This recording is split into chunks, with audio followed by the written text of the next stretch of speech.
Hello, everyone, and thank you for joining us. My name is Amanda Kramer, and I am the Alumni Engagement Program Manager at the University of Colorado Boulder's Leeds School of Business.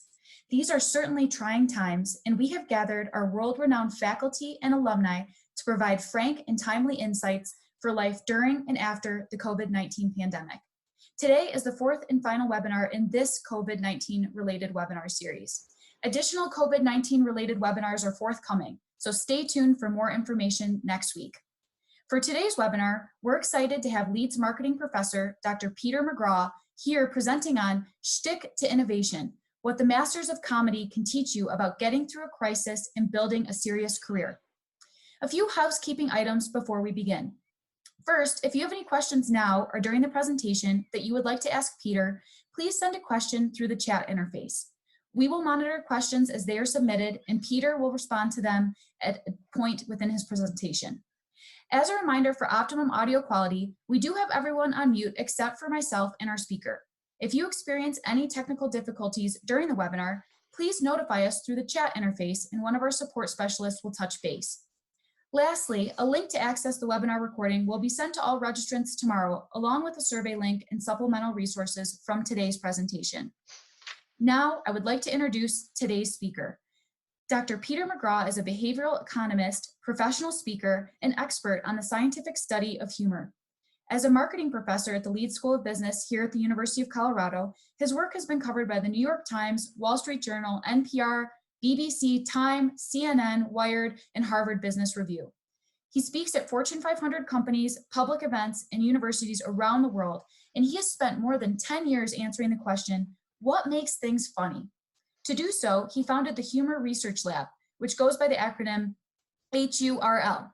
You can read about his worldwide expedition exploring comedy in his book, The Humor Code, a global search for what makes things funny.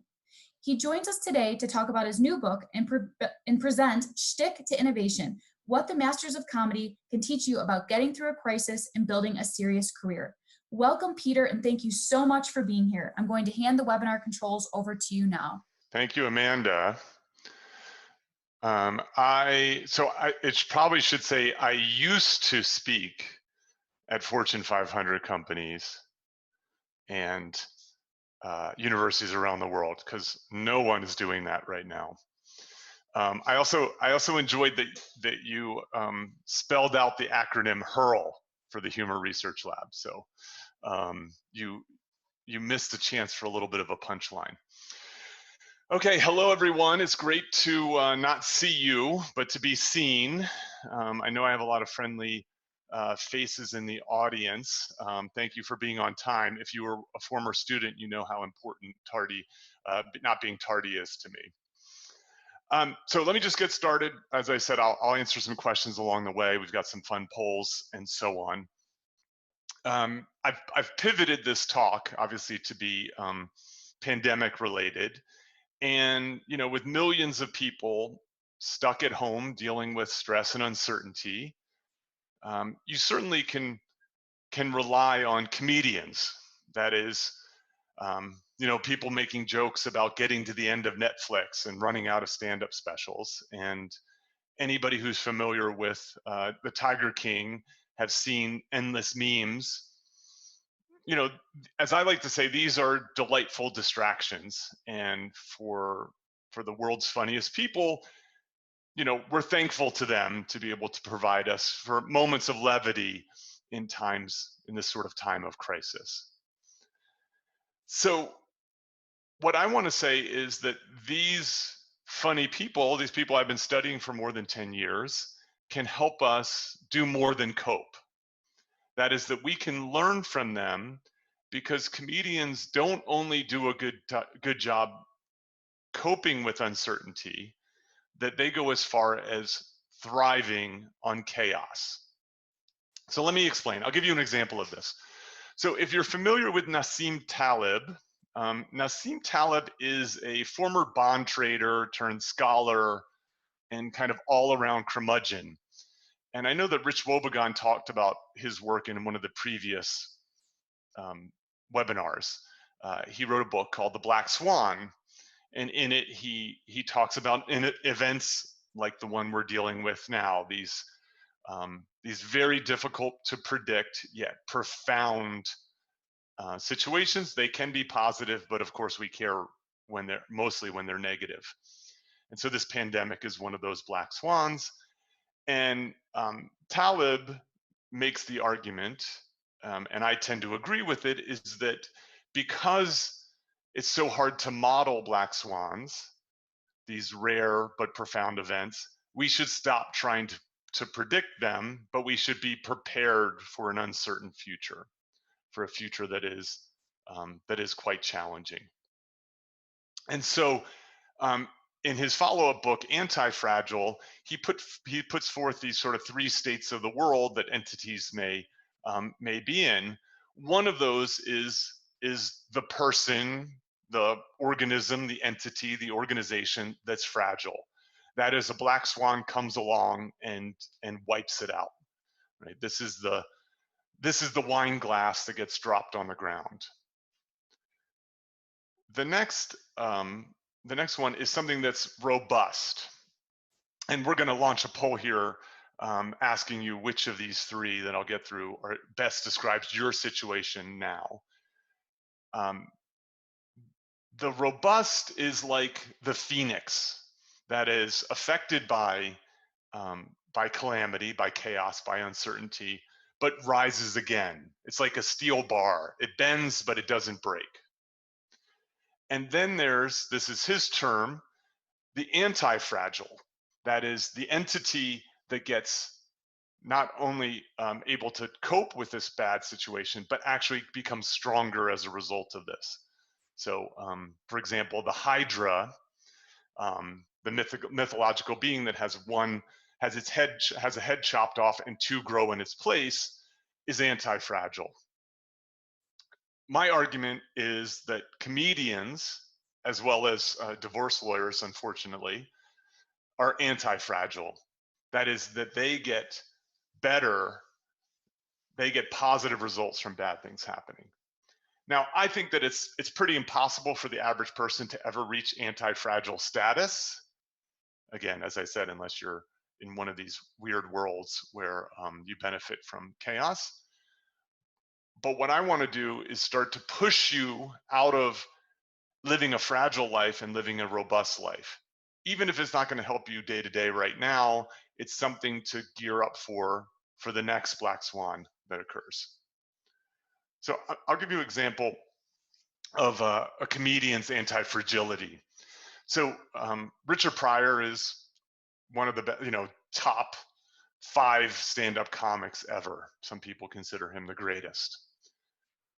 In a psychosis-induced state, freebasing cocaine, he pours rum on himself, lights himself on fire, is given a 25%, 30% chance to live, survives, and turns that terrible experience not only into a stand-up movie live on the Sunset Strip, in which he talks about his challenges with drug abuse. He also turns it into a movie, JoJo Dancer, Your Life is Calling.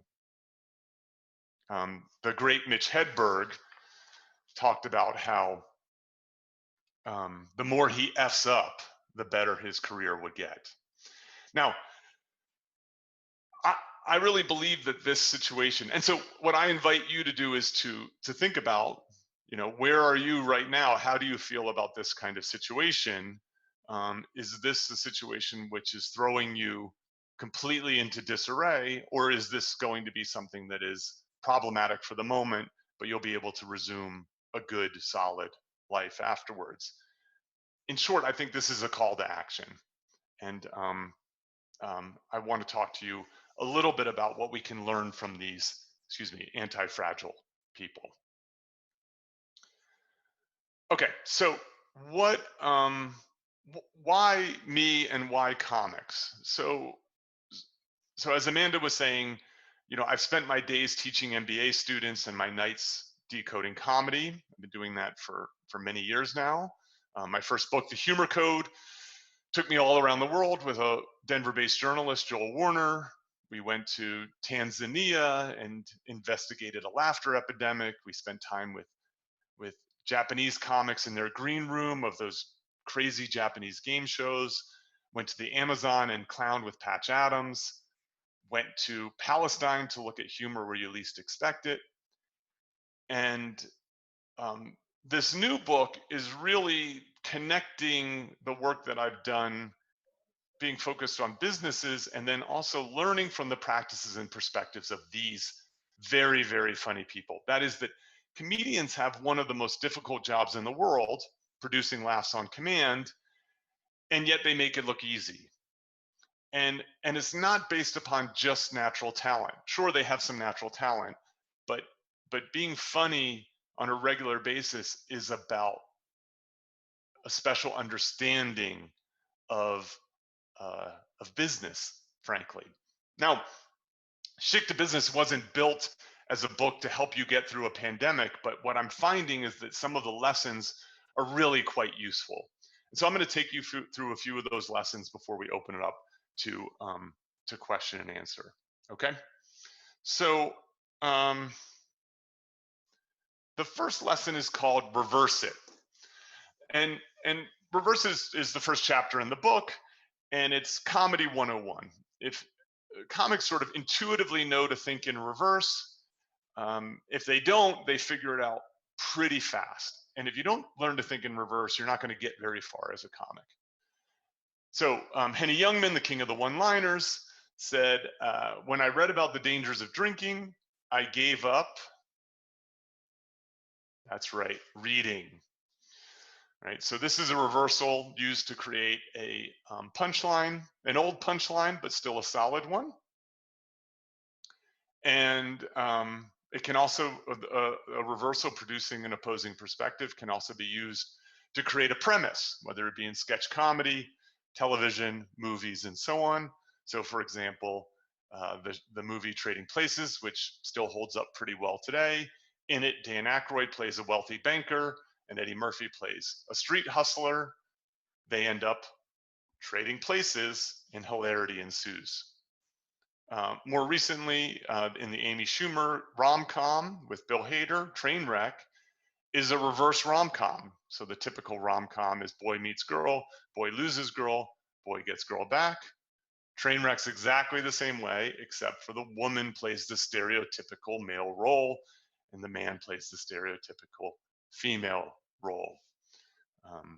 And as I said, you know, a great way to create premises. Now, what's fascinating is when you're able to think in reverse, it can also provide creative ideas for your professional and personal life.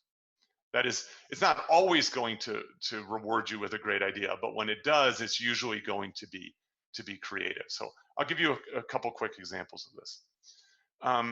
So for pretty much as long as the fitness and diet industry has existed, there has been a focus on making losing weight and getting fit easy. And as a result, because of this focus on easiness, you get ridiculous products like toning shoes. You get 8-minute abs, and you get the shake weight. Now, the shake weight is a completely ridiculous product, but it made, I think, $40 million in sales during its tenure. It's just really, really crazy. Now, the fitness industry saw a real reversal with the launch of P90X. So P90X is hard. Like, it's really, really hard. It's 6 days a week, up to 90 minutes of workouts, things like the ab ripper and hardcore calisthenics. This basically are HIIT workouts before anyone was doing HIIT workouts. And so Tony Horton, who launched P90X, engaged in a reversal. Everybody's trying to make fitness easy. He goes in the opposite direction, making it as difficult as possible. And as a result, also getting really great results. P90X is worth $200 million for its parent company, Beachbody. Imagine you're two Brooklyn-based entrepreneurs. You're considering The smartphone market, you want to launch a new product. How can you outsmart Apple and Samsung in the smartphone market? That seems pretty impossible. And so what do these guys do? While everybody's going smart, they go dumb. This is the Light Phone 2, aka the dumb phone, in which they stripped away almost all of the attributes of a typical phone, leaving behind calls, texts, basic navigation, an alarm, and so on, fulfilling the need for people who not want to be more connected, but rather want to be less connected. Probably something we could all use right now as we're spending too much time looking at the news and social media all the time. Last example is marketing communications are really built on trying to convince people to buy product, to move product, to say good things about your brand. Patagonia, a number of years ago, launched a don't buy campaign. In a world of sustainability, all these outdoors companies are trying to show that they're sustainable. Well, Patagonia walks the talk by asking people to think twice before they buy a jacket like this one, taking people through how damaging creating apparel is for the environment. Ironically, sales surged during this time. So one of the things I do with corporate clients in terms of trying to work through thinking in reverse, I do a task that I call shitstorming, or the HR friendly term shtick storming, in which I ask people to brainstorm truly terrible ideas.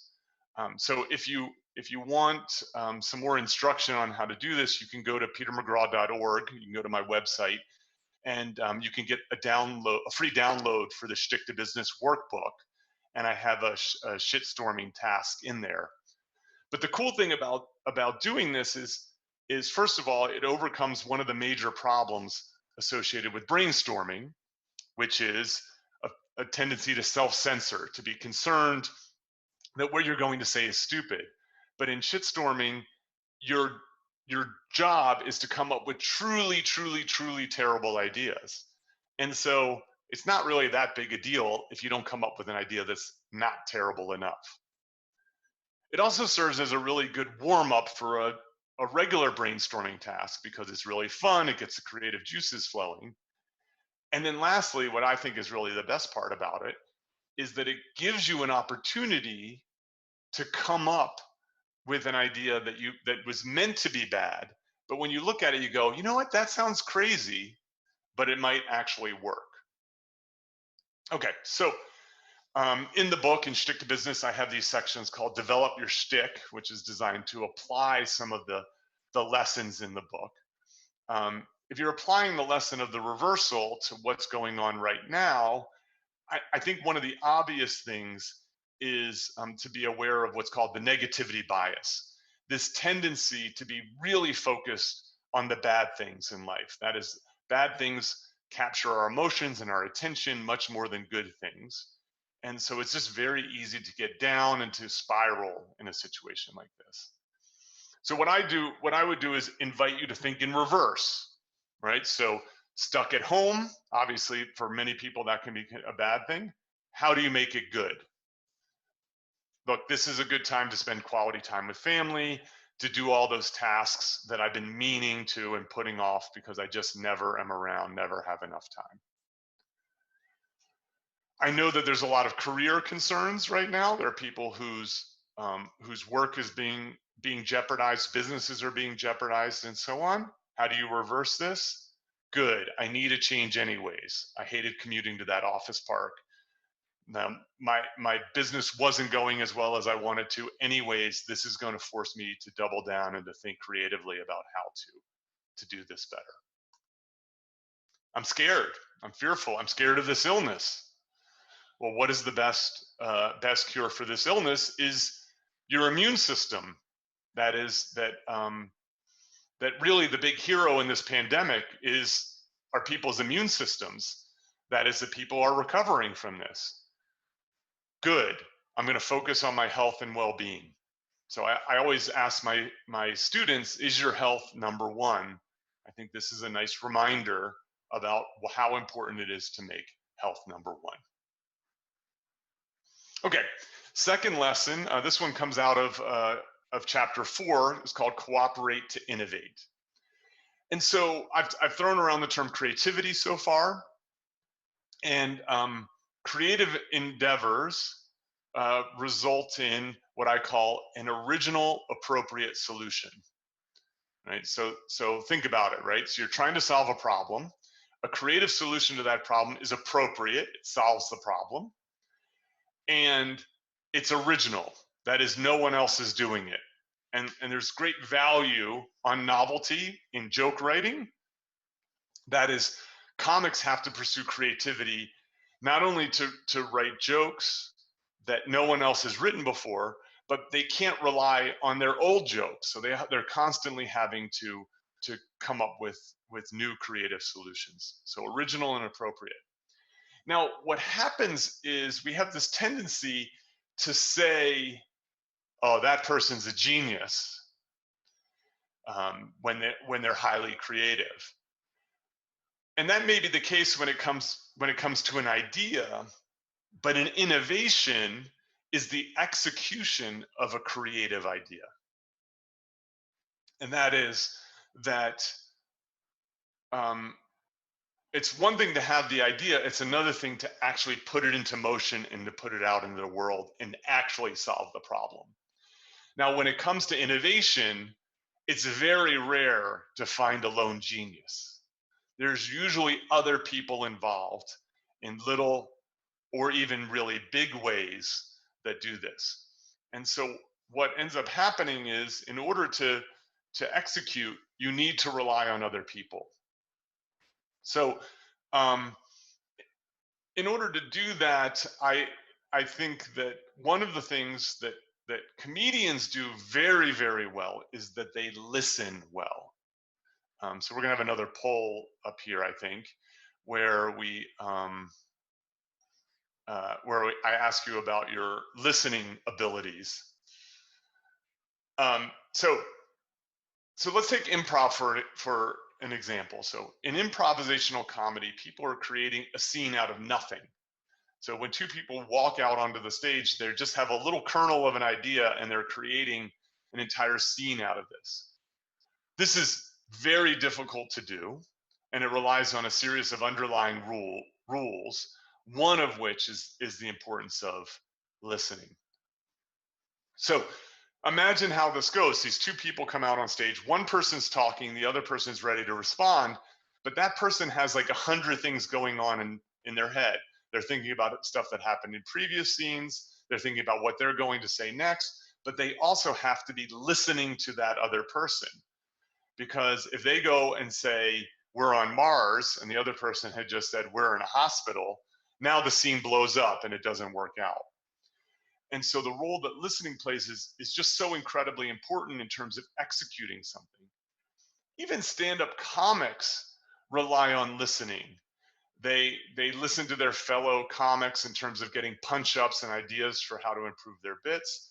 They're listening to the audience reactions when they've been testing out jokes. That is, whenever they launch a stand-up special, none of those jokes are new. They know exactly how well those jokes land because they've been paying attention to their audiences there. That even a stand-up needs others in order to innovate. Another idea from improv that I like a lot, and this one I think is more important than ever, especially if you're sequestered at home with family, is this notion that we are all supporting actors. So Del Close, one of the fathers of improv, talks about this idea. And if you've ever been to an improv show, there's probably a chance that someone on that stage just stood out.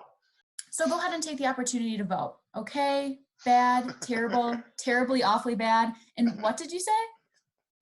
So we'll give you a couple of seconds here. I'm being cheeky, obviously, with that poll. Looks like okay by a landslide. All right. Then I should have put fantastic in there to see how people would do. Um, so this idea that we're all supporting actors, I think, is really great, because if you go to an improv show, there's someone on stage who just seems like a genius. You're just like, why is this person hanging out with these clowns? Like, they're so good. They should, move to LA and become a movie star. But if you go to that show week in and week out, what's interesting is the star will often rotate. It'll be someone else the next week and someone else the next week. And the reason for that is because every member of the improv team is trying to make everybody else on the team the star. They all serve as a supporting actor. And so when you focus on being that supporting actor, I think really good things happen, because you're not just asking about what you need, you're asking about what everybody else needs. As part of the book and as part of my podcast, I'm Not Joking, I had a chance to interview Billy Merritt and Will Hines. They're both Upright Citizens Brigade improvisers, and they have this book called Pirate, Robot, Ninja, and in it they present this taxonomy of improvisers. So there's the pirates, like the kind of tornadoes who are just willing to jump into a scene and get messy. And then there's the robots, which are much more analytical, and they're paying more attention to what's going on. They fill in the gaps and they keep the scene on play. And then the highest level is the ninja. That's the improviser. That's the expert improviser who can be a pirate when the scene needs a pirate, can be a robot when the scene needs a robot. But what I think the pirate, robot, ninja, what that suggests is that a scene of all pirates is not a very good scene. It just goes off the rails. And a scene of all pirates, and a scene of all robots is just really boring. Like, you need both pirates and robots in a scene to make it work. This underlies this notion of how important diversity is when it comes to innovating. So this picture, this is Meryl Marco. Meryl Marco may be one of the funniest people you've never heard of. She was a longtime writer and producer of The Late Show with David Letterman, or Late Night with David Letterman. And Meryl is in many ways the genius behind the genius. That is, she came up with stupid pet tricks. She came up with stupid human tricks. She had the insight that David Letterman wasn't a very good actor, and so she didn't want to put him in sketches. So instead turned his very sort of impromptu style of comedy, put him out into the street doing these man on the street interviews in which he would shine. He had been a radio DJ for many, many years and could fill the airwaves with lots of comedy and conversation. Right, so the idea that we have a tendency to look at one person, you look at Chappelle's Show, one of the greatest sketch shows ever. Well, behind the scenes was Neil Brennan, Dave Chappelle's co-creator, who helped write all of these sketches. And we often need other people, and people who are different than ourselves. Meryl's quite different than David Letterman, even though they ended up dating for many, many years. Neil Brennan and Dave Chappelle made this biracial producing team that lent itself to great racial comedy over the years, something that's usually very difficult to do. So when you think about this idea of cooperate to innovate, this notion that that listening is really, really important. So for example, as a manager, there's a tendency to walk into a meeting facing a problem, tell the table, here's our problem, here's my solution, what do you think of it? I encourage you to do the opposite, is to come to the table with the problem, ask the table what you should do, listen to all of those responses before then presenting the response, the solution that you are considering. By the time you've heard all those responses, you may have a completely different solution. The importance of listening. I think now more than ever is to ask the question, who needs your help? who's trying to execute a creative solution, how can you help them? Who can you support? How can you be a good supporting actor? Whether this be personally in your friendships and your romantic and familial life, or within your professional life, asking people who needs the help. And then asking, who do you need on your team? That is recognizing that going it alone is fine, perhaps when it comes to a creative solution, but when it comes to actually executing that solution, you may need help. And it's okay to ask for help. Pirates need robots, robots need pirates. Are you the Merrill Marco behind the scenes? Are you the David Letterman at the forefront? Okay, so we have another poll right now, and this comes out of 6, which is work hard or hardly work. I have this instinct that for some of us, we're working harder than ever, and then some of us are stuck not working at all and watching lots of Netflix. And so I'm curious for this group, are you hardly working? Are you working harder than ever? Or are you working just as hard as before?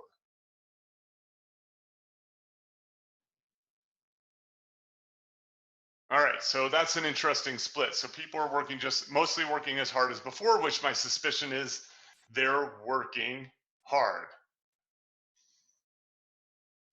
Now, as someone just said, they're working differently, which I think is a correct insight. And so some people have been thrown out of work, are on furlough. Other are working even harder because they're having to retool all the normal processes they have. And as I guess, with the kind of group who's going to come to a Wednesday webinar, they're already high achievers. I'm sorry, I'm seeing some of the funny chats that people are putting forward. Thank you, guys. Okay, let's close this down. Can I close this? I can. Okay. So let me give you some ideas from the Masters of Comedy about this idea, whether you're working hard or hardly working. And really the answer is it's not a choice. You should be doing both. Let me explain. So obviously you know who this is. This is Jerry Seinfeld. Worth nearly $1 billion.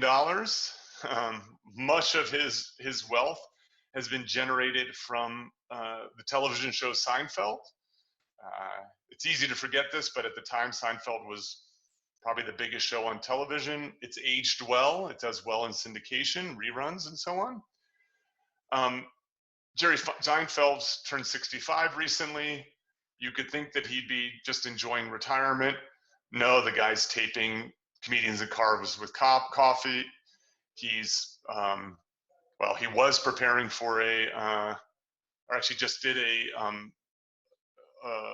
stand-up, what do you call that, tour, and so on and so forth. Well, I think we can learn a lot from Jerry about how he approaches his craft. That is, so one thing that Jerry does very, very well is he protects his time. He's very clear about what is the most important tasks in order to be a great comedian. In his case, obviously, it's writing jokes. So for example, when he was working on Seinfeld with Larry David, when they were finalizing a script, they would go into the office and they would close and lock the door, and no one was able to interrupt them. No questions about costumes or set design or about future episodes. They would lock themselves away. They were aware that that script was the most important thing that was successful to the show. And so they would protect that time. They would also, or excuse me, Jerry also grinds. That is, he works on his craft every day. So he has a saying, don't break the chain.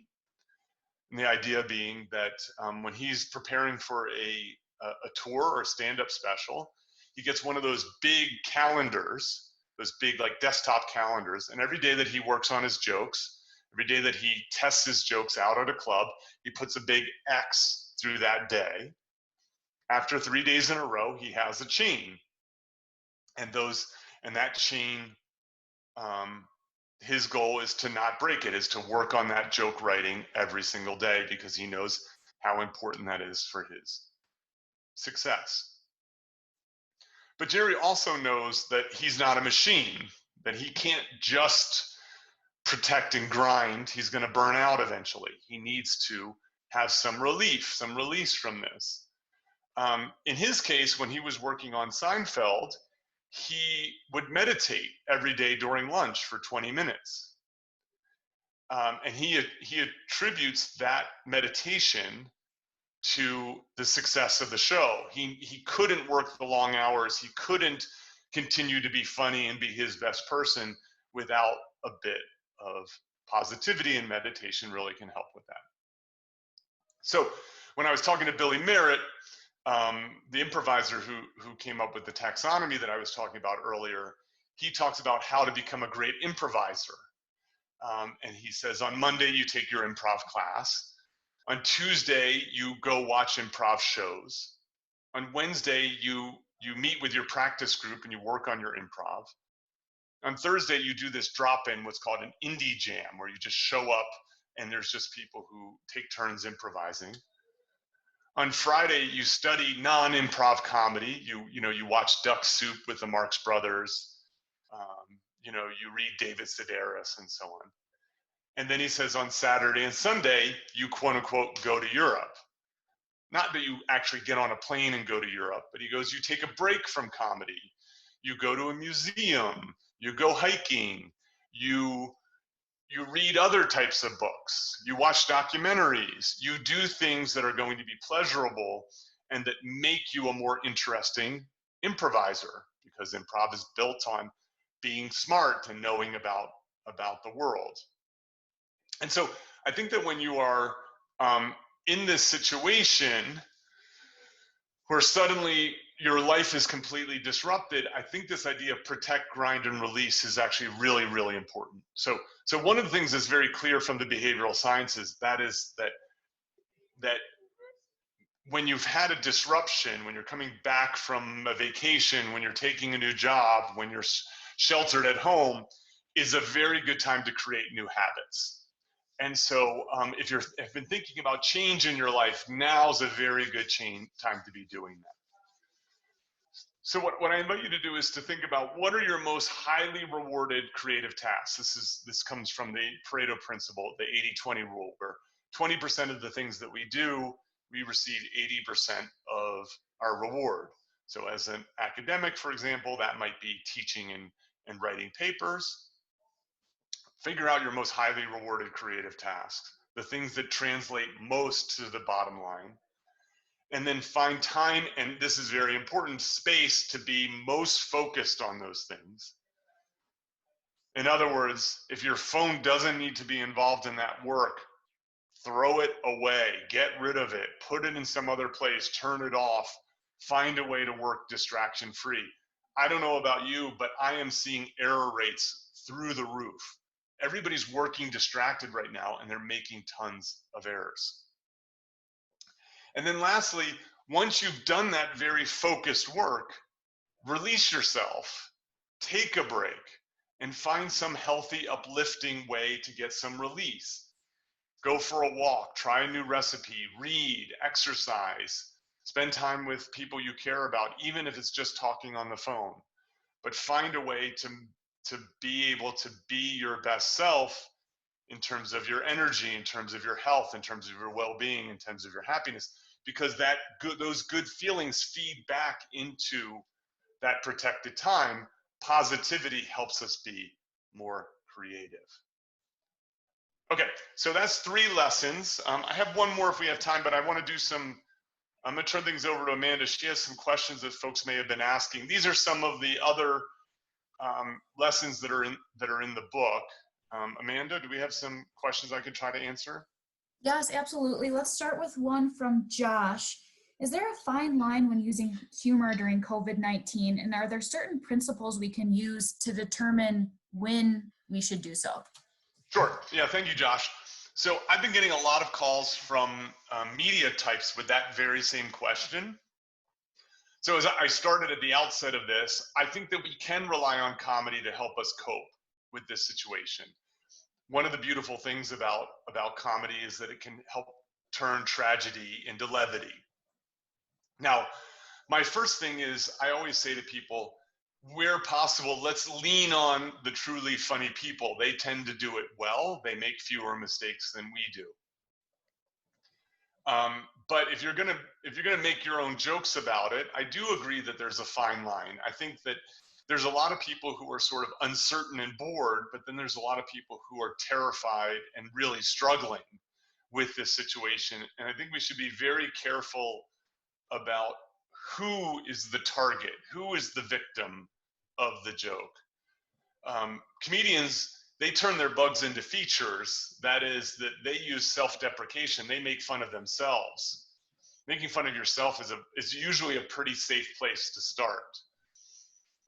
And so what I often say is when you have a situation where people claim it's too soon, it's not that it's often too soon, it's the wrong target. It's the wrong victim. So when I was working on the humor code with Joel Warner, one of the things that we found was that the Onion, the satirical newspaper, had one of its most popular issues ever in like maybe 10 or 11 days after 9/11. But what made that work so well was they made fun of the terrorists. They didn't make fun of the people who might be suffering. And so I would say, you know, be cautious. Also be cautious who you're talking to. It's fine to sort of push the boundaries with the people who know you, care about you, understand you. It's another thing just to broadcast it into the world of social media. That's where things can get insensitive real quick. Okay. Yeah, thank you, Josh. Great, thank you. We have another question here regarding timing from Jeff. Timing seems to be critical to most comedians and great speakers. Do you have a few tips on developing good timing? So, yeah, that's great. Thank you. I think that the timing feels like one of those things that's kind of instinctual, but really it comes from listening. So the reason that comics seem to have such great comedic timing is it's one of the variables that they'll adjust as they're working through bits. So for example, there's a tendency, an intuition to wait and have a big fat pause between a setup and a punchline. The research that comes out of linguistics suggests that's actually not the case. But the way to figure out whether you should pause or whether you should not pause when it comes to comedy is to see, does the pause work or not work when telling a joke? George Burns, for example, when he would perform, he would puff on a stogie. He would have a cigar, and he would use that cigar to kind of pay attention to what's happening and use it for important pauses to let laughter die down, for example. And so I think that timing ends up becoming mostly a function of experimentation, of thinking agile, so to speak. And the other one is being really focused on listening. So in the workbook, I have this improv task that it doesn't seem like a listening task, but it really is a listening task. So this is prior to social distancing, but what you do is you get your team together and you form a circle and you have everybody put their head down and close their eyes. And you ask the group to count to 20. And so this is really a challenge when it comes to timing. So one person says 1, another person says 2, you say 3. If 2 people say 4 at the same time, you have to go back to 1. And only once you get all the way up to 20 without 2 people talking over one another do you do it. Now what ends up happening is that ends up being a task where you have to just be listening in a way that's really counterintuitive. But ends up really working in terms of that. So that's my advice in terms of trying to improve your timing, is a lot of it comes from practice and from listening. Thank you. Great, thank you. We have another question from Brad. Do you have advice on how to best manage your approach without being viewed by coworkers or your boss as being cocky, arrogant, or dismissive when you use humor? Mm. So, thank you, Brad. So the whole premise of Shtick to Business is to not be funny at work. That my original idea, and I actually had given some talks on humor and leadership, was that I originally was going to teach people how to be better at being funny in order to get ahead in business. And then I started to realize that that's very difficult advice to give a broad audience of people. And the reason is not everyone's good at comedy. And frankly, comedy is really not the most important solution to people's most pressing professional problems. As I was saying, like, we can rely on comedy right now as a relief at the end of the day, but we have bigger problems that we need to solve. And so when I tell everybody to be funny, I've got to worry about that guy, the guy who thinks he's funny but really isn't. And so one of the challenges with jokes is that they're more likely to fail than succeed. It's why professionals get paid as well as they do, because their task is so difficult. And so what I often tell people is, I'd rather you think like a comedian. I'd rather you think differently rather than to be funny. And so what I would say is, in those cases where you come off as cocky, where people get upset, where you tell a joke that doesn't land, I like to say, be quick to apologize. That is, the audience is the arbiter of whether a joke is good or bad.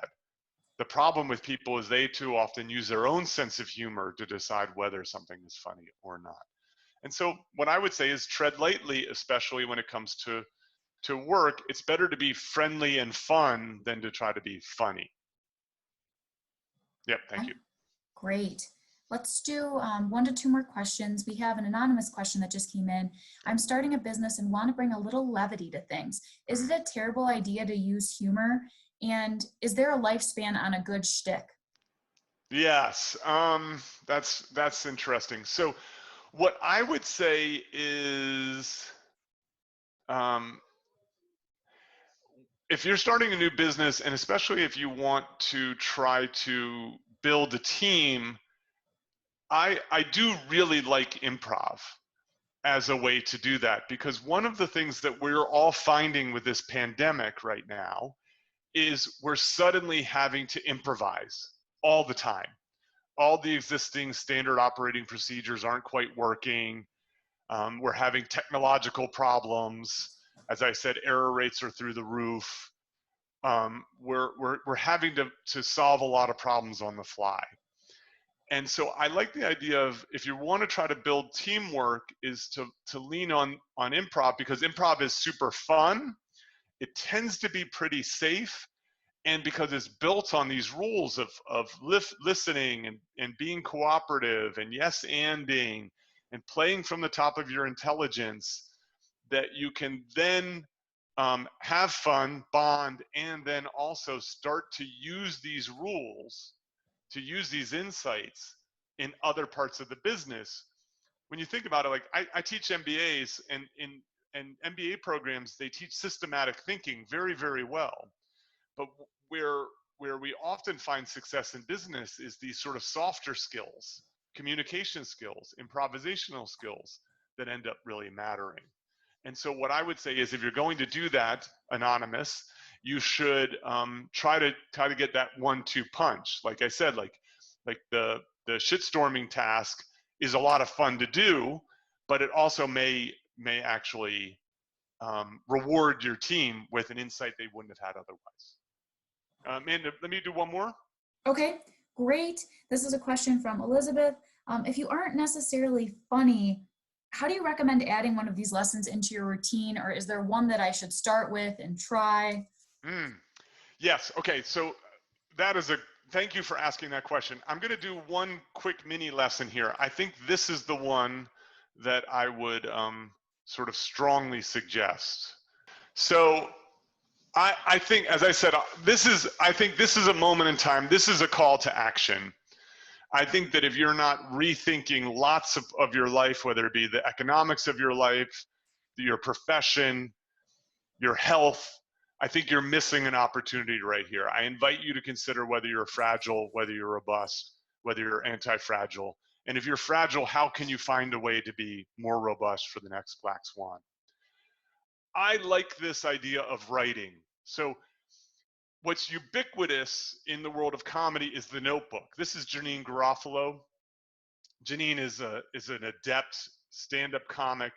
She's a writer. She's been in movies. She's been TV. She was a radio host. She's co-written a book with Ben Stiller. She brings her notebook on stage. That's how important it is to her. Mitch Hedberg's wife only saw him cry once, and it was when he lost his notebook. I would encourage you to start writing.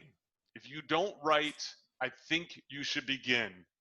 That is, put down your damn phone, get a pen, get a paper, get a notepad, cheap, expensive, whatever it is, and start writing down how you're feeling, what you're thinking about. I really encourage you, if you don't journal, you should really start journaling right now. A gratitude journal is a great place to start at the end of every day to write down 3 things that went well and why.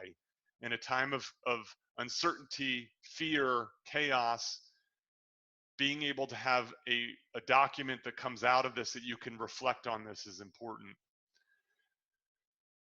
But writing's not just important in terms of recording ideas, it's also important in terms of clarifying ideas. So in Shtick to Business and in the workbook, I have an example of some one-pagers.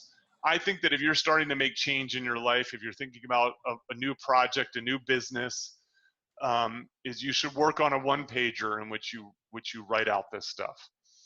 I know this is not easy. I know that most of you aren't good writers. I know that for many of you, writing is very difficult. But writing is like the cheat code for really, truly having profound insights in life. Comics need it to write the premises for their movies and the punchlines for their jokes, but we can use it to track how we feel, how we're thinking, to really add a level of precision to our thinking. It's easy to be kind of cheap and easy with words as we talk. It's another thing when you write. Writing will expose weaknesses in ideas. And so what I would encourage you to do is to start a journal and to try to find time to write in it every day. And by the way, the work on gratitude journals is very clear. They make you happier. Okay, so let me just wrap up here. First of all, I'm very happy that all of you joined. If you've taken my class, you know I have a saying, and that is, business is hard, business is hard, business is hard. Well, as you know, pandemics are hard also. And thankfully, things like this don't come around that often, but they come around often enough that there's a lesson to be learned from this one about providing a call to action for the next one. And so building on some of these lessons about thinking funny from the Masters of Comedy, how can you think in reverse, whether it be to get new ideas or to try to turn these bad things into good things? To recognize that you, the lone genius, might need other people to execute your great ideas, or you might need the person to help that other person execute their ideas. As I like to say, because you can't predict the future, don't have goals, have systems, have ways like protect, grind, and release that help you work on your craft every day. And don't be afraid to take pen to paper in order to record your ideas and your thoughts and your feelings, but also then to develop your ideas and to make them better. And then the last thing is, I'm going to leave you with what I think is a hopeful idea. We're all familiar with post-traumatic stress, and I think that this situation is going to set off a variety of health crises, mental and physical, for a lot of people. It doesn't have to be that way. there's also research on what's called post-traumatic growth. And that is situations in which people have something really terrible happen, but as a result of it, they make change in their life that leads them to be a better person. Maybe it solidifies their friendships or family. Maybe they make a career pivot. Maybe they start to donate their time. Maybe they decide to go on an adventure. Maybe they decide to lose weight. And so it doesn't have to be the case that just because times are very difficult right now, that you can't, as a result of this, end up becoming better off. And so, but anybody who's engaged and had post-traumatic growth, what's going to happen though is that that's going to be not passive, it's going to be active. And so I just want all of you to know that I am thinking, I'm out in the desert right now, taking a sabbatical from my sabbatical. I'm doing lots of reading and writing, planning my next chapters in life. I know this is a very difficult time. I invite you to try to respond like a comedian and try to find the good in it and try to make the most of it. I really appreciate you tuning in. I wish you the best, and good luck to all of you.